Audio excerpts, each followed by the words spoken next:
Tata দুগ্গা দুগ্গা। আচ্ছা, মা শব্দটা শুনতে কত ছোট তাই না, কিন্তু মা শব্দের তাৎপর্য কিন্তু অনেক অনেক বেশি।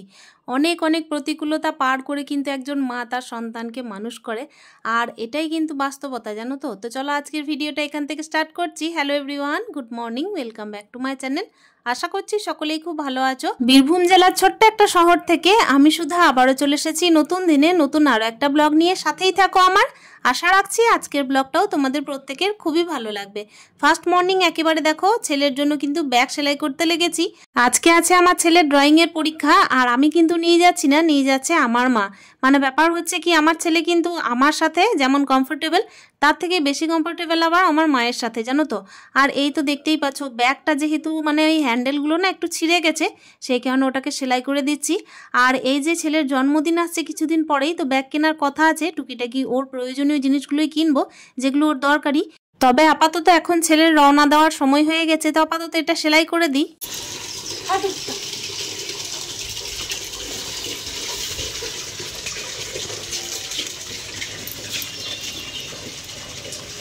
টোটোতে যাবে না বাসে যাবে? আর এই তো ছেলে আর আমার মা দেখো রওনা দেওয়ার জন্য কিন্তু একেবারে বেরিয়ে গেছে। তোমরা তো প্রত্যেকেই জানো, যারা যারা আমার ভিডিও প্রত্যেক দিন দেখো, মা আর বাবা কিন্তু রাত্রিবেলায় আমার কাছে শুতে আসেন। যেহেতু আমি এইদিকে রাত্রিবেলায় মানে একা যেন না থাকি, সেই কারণেই টাটা দুগ্গা দুগ্গা।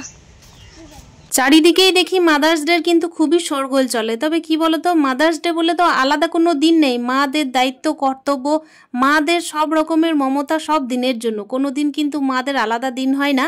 আর মাদের প্রতিও কিন্তু কোনো কর্তব্যের জন্য আলাদা দিন হয় না, জানো তো। এই তো দেখতেই পেলে আমার ছেলেকে নিয়ে কিন্তু এদিকে মা ড্রয়িংয়ের ক্লাসে চলে গেল, মানে ড্রয়িংয়ের পরীক্ষার জন্য। আর আমি চলে এসেছি ছাদে। দেখো ফার্স্ট মর্নিং চলে এসেছি ছাদে। কেন জানো তো, আমাদের এই যে চিলেকোঠায় আর কি টিনটা আবারও লাগানো হয়েছে, তো সেখানে যেহেতু জল দেওয়ার ব্যাপার আছে, ওটা একটু দেখতে এসেছিলাম। তো আমার সাথে সাথে কিন্তু মিস্ত্রিবাবু এসেছিলেন, তো সেই কারণে এলাম। আর এই যে দেখলাম ফুলগুলো কি সুন্দর ফুটেছে, এগুলো তো তুলতে পারি না জানো, মানে ওই যে ছাদের থেকে আর কি দেখতে পাই শুধুমাত্র, অনেকটা উঁচু হয়ে গেছে। তো এই যে দেখো, এবার সংসারে কাজে লেগে পড়েছি। সংসারে কাজ তো আছেই, বলো, সংসারটা যখন করছি তখন সংসারে কাজকর্ম আছেই, আর তার সঙ্গে আছে কিন্তু অনেক অনেক দায়িত্ব কর্তব্য।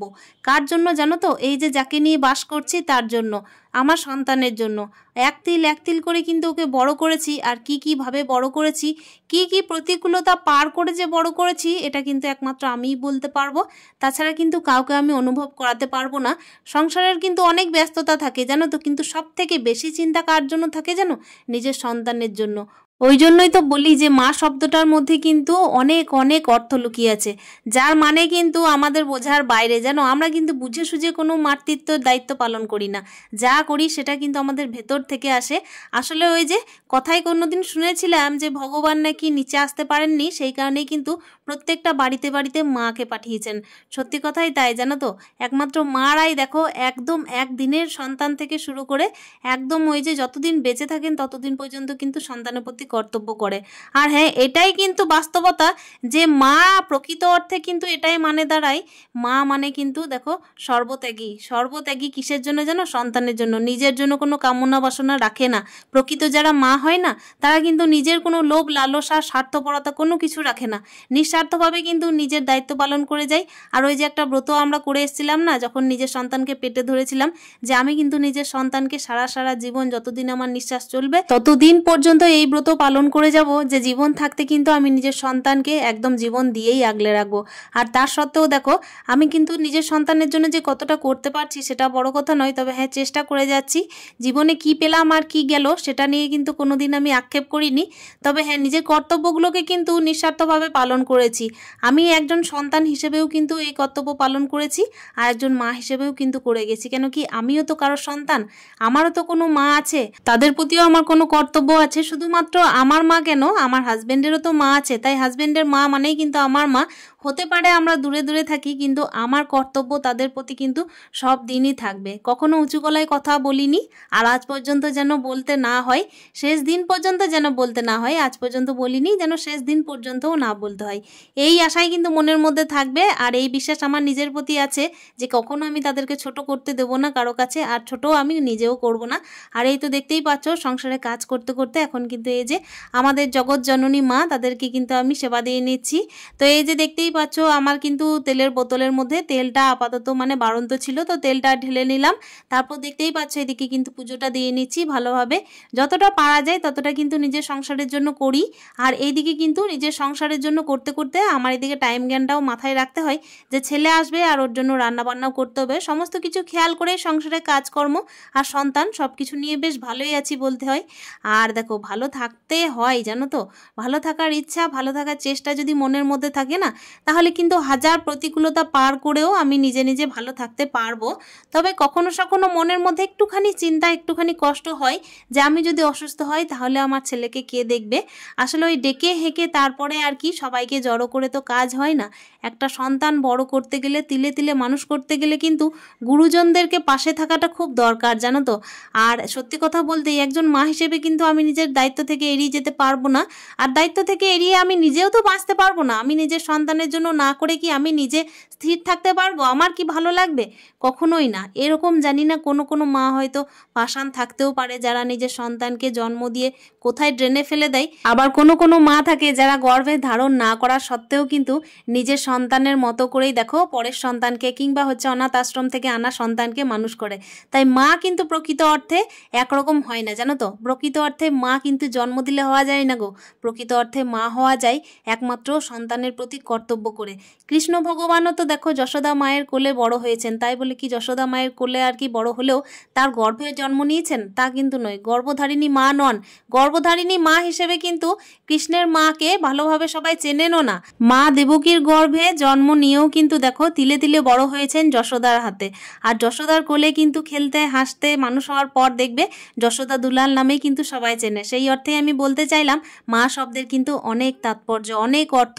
মা কিন্তু একটা গভীর বিশ্বাস, মা কিন্তু একটা গভীর আস্থা, আর মা হচ্ছে শীতল ছায়া। মায়ের কিন্তু কোনো তুলনা হয় না জানো তো।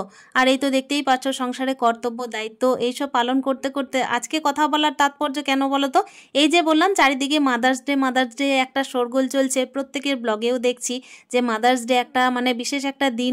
সত্যি কথা বলতেই মাদের কোনো আলাদা দিন হয় না, তবে সত্যি বলতেই কি মা শব্দের অর্থটা সবাই মিলে বুঝলে কিন্তু এর মানে অন্য রকমই দাঁড়ায়, তাই না বলো? তো দেখো আমরা তো মা হিসেবে সন্তানের জন্য কত কী না করছি, আর এ কি মানে কোনো রকমের আমরা নিজেকে নিজে মানে শাবাশি দিই? তা তো দিই না। শাবাশি দেওয়ার কোনো প্রয়োজনও হয় না। ওইদিকে দেখতেই পেলে কাজবাজ করতে করতে কত গল্পই না হলো, সংসারে কাজবাজ হলো। ছেলেকে কিন্তু ফিরে আসার পরে আমি ওইদিকে মানে একটু ফল কেটে দিয়েছিলাম। শরীরটা একটু ওর মানে খারাপ করছিল জানো তো, কয়েকদিন যাবৎ মনে হচ্ছে যে ওর ঠান্ডা লেগে যাচ্ছে। আবার এদিকে আজকে দেখলাম যে একটু গাটা গরম লাগছে। তো দেখা যাক আমি ডাক্তারের কাছে নিয়ে যেতে পারছি কি না। আর এইদিকে দেখো রান্নাবান্না করতে করতে আমার রান্নাবান্না যেই কমপ্লিট হয়ে গেল, গ্যাসটা মুছে নিলাম। আর বিছানা চাদরটা না চেঞ্জ করে দেবো ভাবছি। কেন কি দেখো বিছানা চাদরটা না ওই চাদরটার মধ্যে যখন আর কি ঘরে কাজ চলছিল, এই যে বললাম চিলেকোঠায় কাজ হচ্ছিল, তো অনেক ধুলো দেখলাম এসে জমা পড়ছিল। তো ওই কারণেই বিছানা চাদরটা চেঞ্জ করে দেবো। চাদর কিন্তু অলরেডি এদিকে কাঁচা হয়েছে, তার সাথেও কিন্তু চেঞ্জ করে দিতে হবে। মানে ওই যে বললাম ধুলোই কিন্তু চারিদিক হয়ে আছে, সেই কারণেই রান্না বান্না কাজকর্ম সংসারের সমস্ত কর্তব্য পালন করার পরে এই যে দেখতেই পাচ্ছ এদিকে কিন্তু সংসারের পরিষ্কার পরিচ্ছন্নতা মেনটেন করে নিচ্ছি। আর ওইদিকে আমার ছেলের প্রতি দায়িত্বও পালন করছি। ছেলেকে ওইদিকে কিন্তু আমি খাওয়া দাওয়া মানে করাবো, তার আগে কিন্তু আমি একটুখানি মানে স্নানটা করিয়ে দিলাম। গায়ের মধ্যে তো দেখছি যে একটুখানি মানে গাটা গরম আছে, তাই একটু মানে ভাবলাম যে গাটা একটু মুছেই দিই, শুধুমাত্র মাথায় স্নান করাবো না। কেন কি নাকটাও দেখছি কিন্তু একদম অনবরত ঝরেই যাচ্ছে।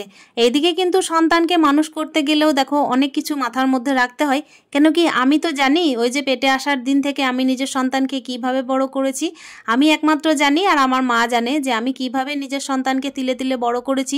ওই যে 6 বার হসপিটালে ছোটা, অক্সিজেন, সেলাইন, তারপর হচ্ছে কি দেখো 6 মাস অন্তর অন্তর ছেলেকে হসপিটালে নিয়ে যাওয়া আসা, এই সমস্ত জার্নিগুলো কিন্তু আমি করেছি আর আমার মা করেছে। যখন অসুস্থ হয়ে বিছানায় পড়ে থাকতো কিংবা হসপিটালে পড়ে থাকতো তখন কিন্তু চোখের পাতা এক করতে পারতাম না।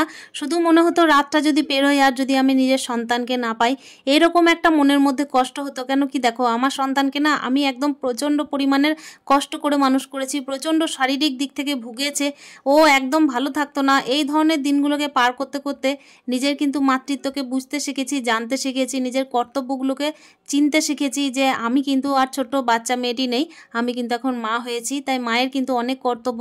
এদিকে দেখো আমার মাও কিন্তু যশোদা মা রূপে আমার সন্তানকে একদম বলতে পারো এক তিল এক তিল করে বড় করেছে। এই দিক থেকেও কিন্তু আমি ঋণী। আর এখন দেখো কাজের কথায় আসা যাক। এইদিকে দেখতেই পেলে আমি কিন্তু বিছানার চাদরটা চেঞ্জ করে আলাদা দুটো চাদর পেরে দিলাম, যাতে কিনা চাদরগুলো একটু নড়াসড়া না হয়, খাটটার মধ্যে যেন চাদরটা সেট হয়ে বসে। তার জন্য দুটো চাদরই আমি সবসময় পাড়ার চেষ্টা করি, এটাই আমার অভ্যেস বলতে পারো। আর এখন দেখো এই যে সংসারে কাজ করতে করতে একেবারে ব্লগটা শেষ করব। মাতৃত্বের স্বাদ তো আমরা অনেকেই অনুভব করেছি, তবে এই স্বাদের মধ্যে কিন্তু অনেক দায়িত্ব কর্তব্য লুকিয়ে আছে। আবার অনেকের জীবনে নিজের সন্তানকে নিয়ে অনেক অনেক পরীক্ষা, অনেক অনেক কষ্টও লুকিয়ে আছে। সে যাই হোক না কেন, আশা করছি প্রত্যেকটা মা যেন নিজের সন্তানকে খুব সুন্দরভাবে লালন পালন করে, আর বড় হয়ে যেন প্রত্যেকটা সন্তান বোঝে যে তার মা কিন্তু তাকে খুব কষ্ট করে মানুষ করেছে, অন্তত যেন সেই সম্মানটুকু করতে পারে। এই আশা এই ভরসা নিয়ে আজকের ব্লগটা শেষ করছি। দেখা করছি নেক্সট ব্লগে। আজকের মতো টাটা, ভালো থেকো, সুস্থ থেকো।